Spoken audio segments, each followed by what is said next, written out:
C'est aussi le lieu pour moi, avant tout propos, de rendre grâce à Dieu, Dieu Tout-Puissant qui nous a permis de nous réunir ici ce matin en bonne santé pour parler de l'avenir et du bien-être donc de nos peuples.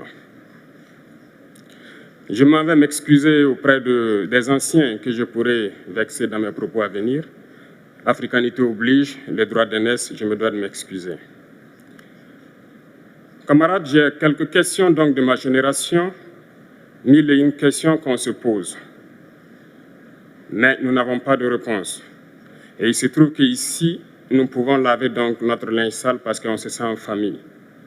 On se sent en famille en ce sens que la Russie est une famille aussi pour l'Afrique. C'est une famille parce que nous avons la même histoire. Les questions que mes générations se posent sont les suivantes, si je peux me résumer. C'est de ne pas comprendre comment l'Afrique, avec tant de richesses sous notre sol, avec une nature généreuse, de l'eau, du soleil en abondance, l'Afrique est aujourd'hui le continent le plus pauvre.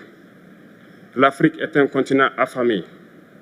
Et comment se fait-il que les chefs d'État traversent donc le monde à mendier? Voici des questions que nous nous posons et que nous n'avons pas de réponse jusque-là. Nous avons l'occasion de tisser de nouvelles relations. Et j'espère que ces relations puissent être les meilleures pour donner un meilleur avenir à nos peuples. Ma génération me charge aussi de dire que, par ce fait de pauvreté, ils sont obligés de traverser l'océan pour essayer de rallier l'Europe. Ils meurent dans l'océan. Mais que prochainement, ils n'iront pas traverser parce qu'ils viendront devant nos palais pour chercher leur pitance quotidienne. Pour ce qui concerne le Burkina Faso, aujourd'hui, nous sommes confrontés depuis plus de 8 ans à la forme de manifestation la plus barbare, la plus violente du néocolonialisme, de l'impérialisme. L'esclavage qu'on tend encore à nous imposer. Nos dévanciers nous ont bien appris une chose. L'esclave qui n'est pas capable d'assumer sa révolte ne mérite pas que l'on s'apitoie sur son sort.